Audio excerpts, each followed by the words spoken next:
이번 시간에는 호봉과 관련된 중요 법원 판례, 헌재 결정, 그리고 법제처 유권 해석에 대해서 한번 알아보겠는데요. 총 제가 말씀드릴 내용은 한 8개 정도 정리해 봤는데요. 호봉 관련된 부분들이 일반적으로 분량 자체가 엄청 많지는 않습니다. 그렇지만 이 호봉이 왜 중요하냐면 이게 사실은 급여랑 관련되어 있는 문제가 연결되어 있기 때문에 아까도 말씀드렸지만 전차시에서 말씀드렸지만 호봉을 잘못 해놓으면 그런 부분들이 지금 당장 급여 문제뿐만 아니라 연금이라든지 또는 어쨌든 연말정산 그리고 또 의료보험 여러 가지 같이 이거랑 맞물려 있는 문제들이 많아서 그로 인해서 생기는 경우가 좀 많고요. 그래서 호봉 획정 관련돼서 의외로 어쨌든 법제처 유권 해석이나 헌법재판소 결정이나 법원 판례가 좀 꽤 많이 있다는 말씀 좀 드리고요. 유사경력 인정 관련돼서 2015년도에 최근에 이제 법제처는 예전에 법제처 유권 해석은 공공기관, 그러니까 국가 중앙 부처든 아니면 지자체든 간에 기관만 할 수 있었는데 몇 년 전서부터는 개인이 법제처 유권 해석을 할 수도 있어요. 그래서 어떤 규정이 나한테 피해를 입히고 있는데 이걸 어떻게 해석하는 게 맞냐라고 해서 법제처 유권 해석을 신청하는 경우가 있는데요. 이제 이분 같은 경우는 공공법인, 그러니까 유사 경력으로 인정되는 공공법인이 있는데 이분이 거기 근무하셨는데 어떤 A라는 기관에 근무했는데 그 공공법인이 자기가 근무할 때는 공공법인으로 지정이 되지 않았어요. 그래서 이분이 주장하는 건 공공법인으로 지정되기 전에 법인에 근무했던 경력도 유사 경력으로 인정해줘야 되는 거 아니냐라고 이제 법제처 유권 해석을 했는데 이제 법제처에서는 어떤 답변을 했냐면 그 근무 경험이 공직을 수행하는 데 도움이 된다는 점에서 어떤 인센티브, 유인책을 주는 취지다. 그래서 인사심처장이 개별 공공법인의 성격, 사업 내용 등을 고려해서 해당 공공법인에서의 근무 경력을 공무원으로서 근무한 경력에 준해서 볼 수 있는지를 판단하고 그리고 나서 경력법인으로 인정해야만 하는 거다라고 답변을 줘서 결과적인 거는 이 A라는 분이 근무할 때 공공법인으로 지정받지 않았다고 하면 그건 인정 못 해준다 하는 결론은 그렇고요. 그래서 나름대로 이분은 어쨌든 내가 그 당시에 근무할 때는 아니지만 지금은 그 기관이 공공법인으로 지정을 받았기 때문에 나를 유사 경력을 인정해줘야 되는 거 아니냐에 대한 어쨌든 그런 시각에서 법제처 유권 해석을 했었지만 어쨌든 법제처에서는 인정을 안 해주는 걸로 결론은 났고요. 그리고 요번 사례는 헌법재판소에서 이 헌법재판소 결정인데요. 이 청구 취지를 한번 보시면 민간기업체 경력을 전혀 인정하지 안 하고 있어서 이 청구인이 나는 그러면 그거 인정 안 했으면 이 지방무원에 응시하는 것도 고민했을 거고 그리고 앞으로도 여러 가지 호봉으로 인해서 나는 여러 가지 어쨌든 고민을 많이 한다. 그렇다고 하면 이거는 공무단위권이나 직업수행의 자유를 침해하는 거 아니냐. 그래서 이 유사 경력을 인정해 주세요라고 이제 어떤 헌법재판소에 청구를 한 거고요. 헌법재판소에서 어떻게 답변을 했냐면 호봉 획정에 있어서 종전의 경력을 인정하는 이 경력 환산 조항은 이 경력을 가진 사람에 대해서 혜택을 부여하는 거다. 무슨 얘기냐 하면 어떤 수혜적 성격이다. 우리가 이제 어떤 행정법상에서 행정법 공부해 보신 분은 아시겠지만 호혜적이다. 그리고 어떤 또 수혜적이다. 이런 급부행정 영역에 있어서는 사실은 이 베푸는 사람 입장에서 또 재량이 좀 크다는 입장이고요. 그래서 무슨 얘기냐? 꼭 해줘야 되는 건 아니다. 그래서 그 다음 장 보시면 한정된 재원으로 우선 공무원 경력자 또는 공무원 유사 경력자에 대해서 경력을 더 넓게 인정한다 하더라도 그거는 불합리한 차별이 아니다. 그래서 그게 인정을 안 해준다고 해서 이게 잘못됐다라고 얘기하기는 어렵다. 헌법재판소 입장은 일단 그렇고요. 그래서 이분도 마찬가지로 어쨌든 나름대로 호봉에 대해서 관심이 있으신 분이고 왜 나를 인정해주지 않지? 내가 어쨌든 공무원에 들어오기 전에 민간기업체에서 근무했던 경력도 어쨌든 지금 직무 수행하는 데 도움이 되니까 인정해달라고 헌법재판소에 어쨌든 청구는 했었지만 결론은 인정받지 못했다는 말씀 좀 드리고요. 그 다음 사례를 한번 보시면 요것도 이제 법제처 육군에서 사례인데 이제 올해 있었던 건데 이분도 사실은 나름대로 또 여러 가지 호봉에 대해서 잘 알고 있는 분인데 경찰 공무원으로 10호 임용될 예정인 사람이 이 지방소방공무원 초임보병 방법의 경력으로 인정되는지 여부. 그러니까 무슨 얘기냐면 경찰 공무원으로 10호 임용되기 전에 받은 교육훈련 기간은 구 지방공무원 보수규정 별표 2 뭐 제2호 나아목 2에 따라 지방소방공무원의 초임보병 획정에 반영되는 경력으로 인정할 수 없다는 답변을 받았는데 왜 안 받았는가? 그러니까 이제 우리가 흔히 생각할 때는 아니 에서 발령 받기 전에 어쨌든 교육받은 거는 인정해줘야 되는 거 아니야? 똑같은 공무원인데. 근데 이제 법제처에서는 어떻게 판단을 했냐면 15 임용된 경우에 어쨌든 그 교육훈련 기간은 동일한 게 아니지 않냐. 무슨 얘기냐 하면 경찰 공무원이나 소방 공무원은 물론 다 공무원이긴 하지만 임용 예정 직급에 상응하는 해당하는 교육훈련이 아니지 않냐. 그렇다고 하면 경찰 공무원한테 필요한 여러 가지 소양이 있을 테고 소방 공무원한테 필요한 여러 가지 소양이 있을 텐데 그럴 때 받은 교육훈련 기간은 직무 목적이라든지 여러 가지 사항이 좀 다른 거 아니냐. 그래서 인정해주기는 어렵다. 법제처에서는 일단 그런 입장을 견지했던 것 같고요. 그리고 이제 그 다음 사례를 보시면 산업기능요원이 지금 현재는 인정을 안 해주고 있는데요. 군 경력으로. 군 경력은 지금 지방공무원 보수규정에 보시면 시력을 필한 자라만이 이제 인정을 되어 있는데 이제 요게 사례가 사실은 그 서울시교육청 사례인데 1심에서는 원고가 승소했어요. 청구 인용 판결됐는데 무슨 얘기냐면 어떤 A라는 분이 산업기능요원을 갔다 오셨는데 왜 나는 산업기능요원은 군대를 갔다 온 걸로 필요하는데 왜 군 경력으로 인정을 안 해줘서 호봉에 안 넣어주냐. 그래서 어쨌든 그런 문제점이 본인은 문제가 있다고 생각하시고 소송을 낸 거예요. 그래서 이제 호봉 재액정 거부 처분을 취소해달라고 이때 이제 취소 소송을 제기했고 1심 법원에서는 이 사람이 이겼어요. 무슨 얘기냐? 이 처리 지침 근거 규정은 대외적으로 국민이나 법원을 기속하는 법규적 효력이 없다. 그래서 그거는 아니다.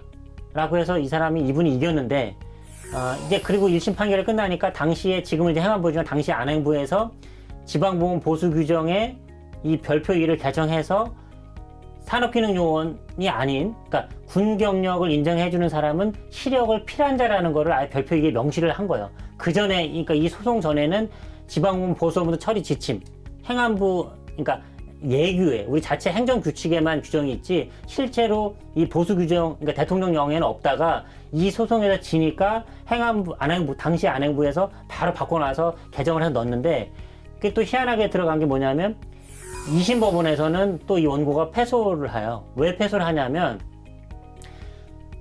지방공무원이나 국가공무원이나 어쨌든 간에 나한테 불이익이 처분을 하면 특별한 행정심판인 소청심사위원회를 거쳐야 되는데 이분은 안 거친 거예요. 그리고 바로 행정소송, 행소로 갔어요. 그러니까 이제 2심 법원에서 딱 보니까 이 사람 공무원인데 1심에서는 당신이 이겼다고 했지만 내가 보니까 이 절차를 안 거쳤기 때문에 이 본안 심리 자체도 갈 것도 없고 그냥 소각하가 돼버린 거예요. 보통 이제 뭐 법원 판결에 대해서 아시는 분은 아시겠지만 청구 기각은 어쨌든 간에 본안까지는 간 거고 이 요건 심리 자체에서 이게 실제로 그 판결을 하기 위해서 보기 본안 심리 가기 전에 요건을 충족시켜야 되는데 아예 요건도 안 된다. 그래서 소각하를 해서 이분이 졌어요. 근데 이분이 또 이제 어쨌든 그 다음에 그 대법원까지 어쨌든 간에 상고를 했는데 원고 패소로 결론을 나서 어쨌든 산업기능요원은 군은 필요한 걸로 인정을 하지만 이 호봉을 할 때 군 경력은 인정을 안 해준다라는 건 지금 현재까지도 어쨌든 변경된 사항은 없고요.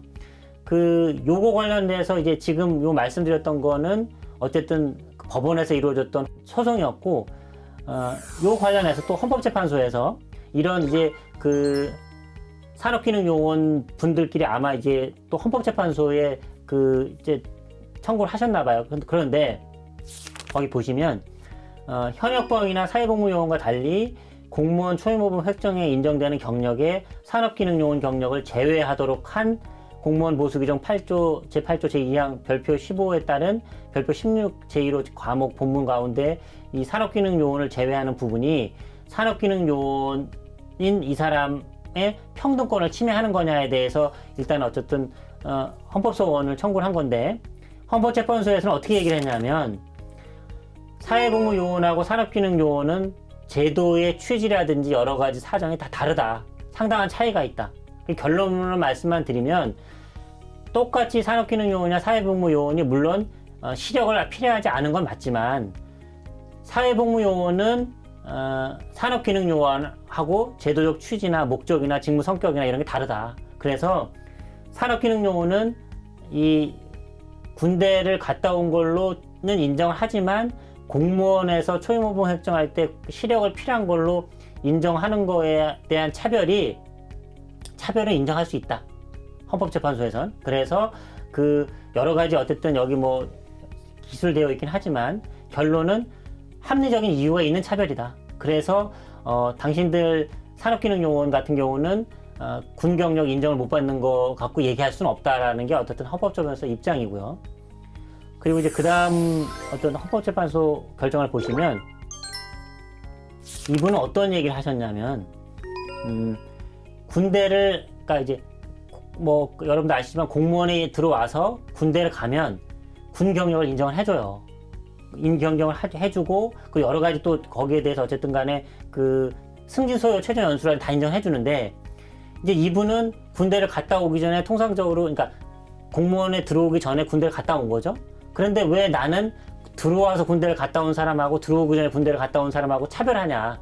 호봉을 인정해 주는 건 좋은데 승진 소요 최저 연수라든지 경력 평정 같은 데는 왜 차별하냐.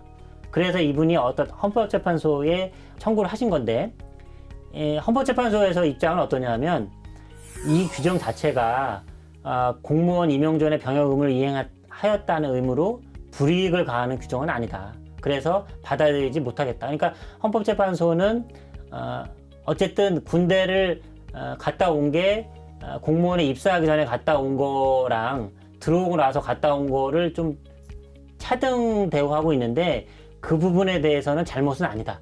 그러니까 현재 규정이 잘못됐다고 얘기하기는 어렵고 당신의 어떤 뭐 공무단위권이나 평등권을 침해한다고 보기는 어렵다라는 게 현재 헌법재판소 입장이고요. 그 다음은 이제 그 호봉 재획정 관련해서 좀 알아보면 이것도 최근 사례인데요. 올해 2020년 6월 4일 날 결정 난 건데, 과거에는 저희가 여태까지 유서 사례로 설명드릴 때 상근의 의미가 뭐냐. 그래서 일일 8시간, 일주 40시간을 풀타임으로 근무하는 사람만을 상근을 받는데, 이제 이 사례는 지금 일반 지방공무원과 좀 약간 다르긴 하지만 이분은 민간의 어떤 직업 상담사 하셨던 분들인데, 이분이 그 당시에 정규 풀타임 하셨던 분들이었고, 아마 이분들은 기간제나 뭐 어떤 시간 타임을 좀, 그러니까 정규 시간보다는 좀 작게 근무하셨던 분들인데, 이분들이 공무원이 되면서 우리가 근무했던 것도 인정해 주세요라고 얘기를 하셨나 봐요. 그랬더니 그쪽 담당 부서에서는 상근이 아니기 때문에, 상근은 일일 8시간 주 40시간 근무하는 것, 우리가 흔히 얘기하는 풀타임 잡만을 인정한다 라고 얘기해서 우리 안 된다 라고 했더니 이분들이 소송을 제기해서 대법원까지 갔는데, 대법원에서 뭐라고 얘기하셨냐면 상근의 의무를 풀타임 근무로 좁게 해석하는 거는 2012년도에 공무원 보수 규정 개정의 취지에도 배치되는 거다. 그 결과적인 거는 상근의 의미가 우리 공무원 보수 규정이나 근기법상에 상근이 뭐뭐라고 명시되어 있지 않기 때문에 대부분은 상근이 어쨌든 꼭 그 풀타임만을, 그러니까 일일 8시간, 주 5일, 일주 40시간 근무한 사람만을 상근으로 보는 건 아니다. 그게 아니라 하더라도 상근으로 볼 여지는 있다라고 해서 대법원에서 파기환송해서 고법으로 다시 보낸 사례가 있고, 그래서 이것도 사실은 상근의 의미를 명시적으로 밝힌 최초의 판결이기 때문에 대법원에서 이 판결이 있은 후에 어떤 이 설명 자료도 별도로 또 대법원 사이트에 올리고 그래서 요것도 나름대로는 호봉 업무 하시는 분들이 최근에 있었던 상근의 의미에 대해서 밝힌 사례이기 때문에 호봉 업무 보시면서 좀 참조하셔야 될 나름대로 중요한 판례라고 생각을 하고요. 그리고 이제 호봉 정정 관련돼서 이제 법제처 유권 해석이 있었는데요. 이 내용은 뭐냐면 아까 앞차시에서 설명드렸었지만 호봉 정정은 제한이 없어요. 30년이든 40년, 50년이든 잘못됐다라고 하면 계속 거슬러 올라가야 되는 거기 때문에 그래서 이제 어떤 사람이 얘기를 하는 거죠. 뭐라고 얘기하냐? 신규 공무원이 초임 호봉 획정할 때 관련된 유사 경력 인정될 수 있는 서류를 내면 바로 인정을 받는데 이제 그때를 안 낸 거예요. 뭐 어떤 사유가 있겠죠.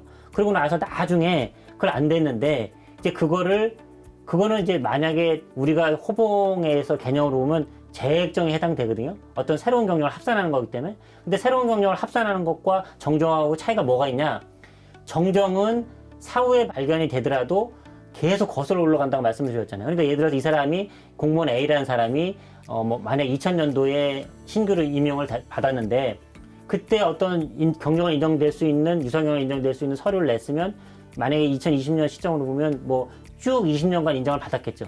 근데 이제 20년이 지난 시점에서 지금 내는 거예요. 근데 만약에 새로운 경력을 합산하기 위해서 냈으면 그걸 정정으로 보느냐 아니면 호봉 재획정으로 보느냐에 따라서 이 사람한테 유불리가 엄청난 큰 유불리가 생기는 거예요. 그래서 정정으로 보면 2000년도부터 요이 땅에서 다시 계속 거슬러 올라가서 본인한테 유리하게 인정을 받는 거고, 그렇지 않고 만약에 재획정으로 보면 그 재획정을 신청한 날부터 판단해서 어쨌든 재획정이 시작되는 거기 때문에 이 사람한테는 되게 불리해지는 거죠. 그래서 이게 나름대로 호봉에 대해서 관심 있고 공부를 많이 하셔서 아니 내가 늦게 낸 것도 호봉 정정으로 볼 수 있지 않아요 라고 법제처 6개월 해석을 요청한 거죠. 그래서 보시면 호봉 획정이 잘못된 때로 봐서 정정할 수 있는 거 아니냐라고 해서 법제처 유권 해석을 요청했는데 법제처의 입장은 그거는 새로운 합산 사유가 발생된 거고 네가 그때 안 냈잖아 당신이. 그러니까 그거는 정정은 아니고 호봉 재획정에 의해서 이루어져야 되는 게 맞다라고 이렇게 일단 유권 해석을 한 사례가 있습니다. 지금까지 호봉 관련해서 중요한 대법원 판례, 헌법재판소 헌재 결정, 법제처 유권 해석에 대해서 알아봤는데요. 호봉이라는 거는 다양한 사례가 있지만 어쨌든 기본은 호봉을 하시는 분도 호봉에 대해서 꼼꼼하게 알아야 되고 본인이 호봉 업무를 안 한다 하더라도 내 호봉에 대해서 내 호봉이 정확히 지금 잘 계산되고 있는가에 대해서 다시 한번 확인해 볼 수 있는 좋은 기회가 됐으면 좋겠습니다. 감사합니다. 이상입니다.